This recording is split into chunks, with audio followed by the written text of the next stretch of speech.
Meus amigos, muito boa noite a todos vocês, saudações rubro-negras. Inicialmente, companheiro rubro-negro, eu quero lhes dizer que se vocês esperam aqui nesse vídeo que eu lhes transmita qualquer informação sobre o Daniel Alves, sobre se já está certo, se amanhã tem reunião, se houve reunião ontem, sobre a família do Daniel Alves, que teria dito X ou Y, que nos pudesse suscitar o entendimento de que ele se aproxima ou se distancia do Flamengo, não perca seu tempo, porque esse não é o meu objetivo, eu não dou furo, vocês sabem disso. Então, o objetivo desse vídeo é tão somente analisar se caberia ou não o Daniel Alves aqui no Flamengo, em função de muita controvérsia que se estabelece com relação a esse tema, em função também do Marcos Braz ter dito numa apresentação anterior do Davi Luiz, dizendo que o Flamengo estaria sempre aberto a possibilidades de mercado. Portanto, Daniel Alves realmente pode ser uma dessas possibilidades de mercado, na medida em que vocês sabem, ele rescindiu o contrato com São Paulo. Então, o meu objetivo é pedir a sua opinião diante de algumas exposições de fatos que eu tenho para lhes transmitir, se cabe ou não o Daniel Alves aqui no Flamengo. É tema controverso? Não tenho nenhuma dúvida. Cada um tem a sua opinião. O que não pode acontecer é que nós estabeleçamos as nossas opiniões em função de fatos que não configuram verdades, ou seja, de falsas verdades, como algumas coisas que estão sendo veiculadas por aí, de que ele seria desagregador, quando na verdade eu nunca ouvi isso. Vocês sabem que eu tenho parentes na Espanha, já falei para vocês, e eu tenho os meus primos, que são boleiros, que são torcedores do Barcelona,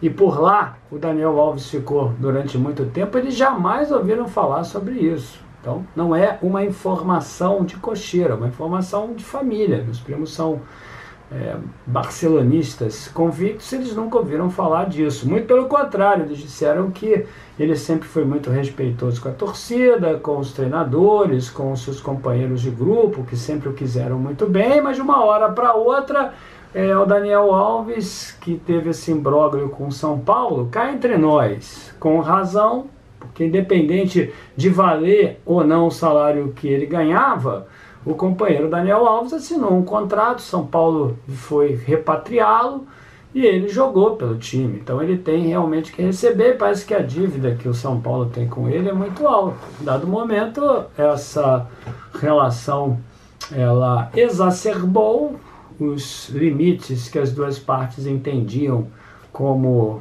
suficiente para poder resolver tudo o que eles tinham de problemas e resolveram romper as relações. Então, de uma hora para outra, o Daniel Alves passou a ser um jogador desagregador, acho que alimentado inclusive pelas opiniões dos São Paulinos. O torcedor é assim, o rubro-negro também. Quando determinado jogador sai do time e vai jogar em outro, o torcedor não tolera isso e passa inclusive a depreciá-lo. Haja vista inclusive o que aconteceu com o Rafinha, lamentavelmente nessa última quarta-feira, quando a própria raça rubro-negra, aliás, num texto muito bem redigido, foi contrário ao que aconteceu. Eu também acho que realmente foi um grande despropósito alguém que honrou o nosso manto, inclusive o Rafinha chegou até a mostrar as tatuagens. Enfim, então de uma hora para outra o Daniel Alves passou a ser desagregador.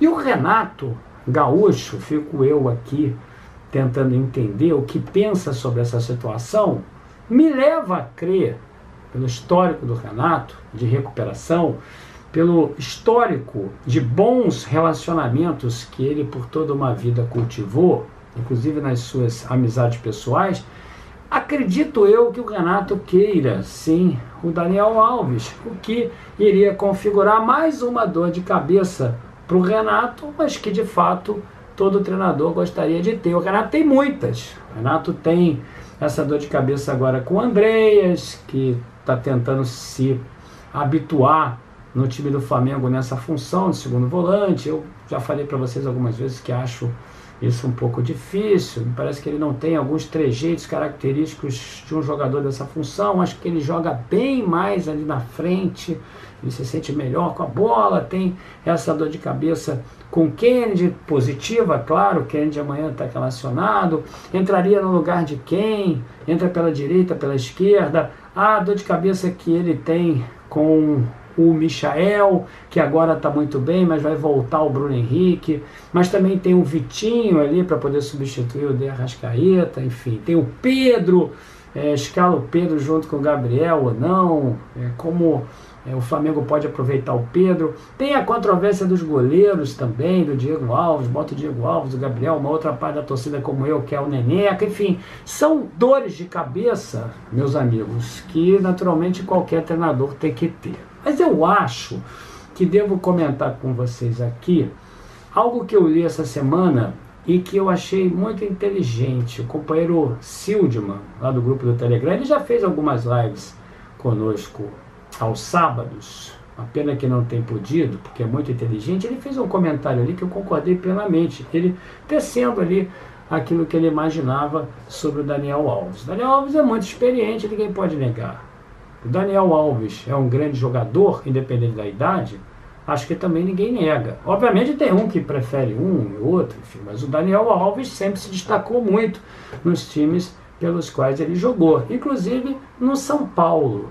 Então, o time do Flamengo, meus amigos, na lateral direita, no meu entendimento, ainda deixa a desejar. O Isla, que é a grande decepção, vocês já sabem como tem se comportado dentro de campo. O Isla realmente está numa péssima fase, ou então se deteriorou de vez, em função da idade, talvez desanimado, enfim. Mas o fato é que o Isla não correspondeu e deveria ter correspondido. Teve aquela situação também com o Rafinha poderia ter voltado, não quiseram o Rafinha. E aí nós temos o Rodinei e o Mateuzinho, que até quando entram dentro de campo têm dado conta do recado. No meu entendimento, ambos, na atual conjuntura, são melhores do que o Isla. Mas, de uma certa forma, também, acredito eu, não apresentariam a mesma qualidade do Daniel Alves. Também não tem a mesma experiência que o Daniel Alves. Aliás, está muito longe disso. E o Daniel Alves jogando ali pela lateral direita, no meu entendimento, mudaria o time do Flamengo, enxertaria mais qualidade. Lembrando a vocês que o Daniel Alves também não tem esse histórico de lesões. É um jogador que teve jogando pelo São Paulo, não teve grandes problemas, enfim, ele está com mais idade, mas ele ainda mostra vigor. Isso é verdade que ele foi convocado pelo Tite. Veja bem, companheiro, você pode estar discordando de tudo que eu esteja falando, e eu vou respeitar aqui a tua opinião. Eu quero que você comente respeitosamente o que você acha. Se ele não for jogar na lateral direita, o lateral direito seria o Isla, a continuidade do Isla. Acho que vai ser difícil para o Renato barrá-lo, ou então a adoção da titularidade pelo Mateuzinho. Mas se ele quisesse jogar de meia, fico eu perguntando aqui, será mesmo que ele não seria útil substituindo o De Arrascaeta, substituindo o Everton Ribeiro? Será mesmo que o Daniel Alves não seria útil ao time com a sua qualidade, com a sua experiência? O companheiro Silva, inclusive, citou um fato que eu concordo muito, já tenho falado isso para vocês nas lives, que é a transmissão do moral dentro de campo. O que é isso? O Daniel Alves apita jogos.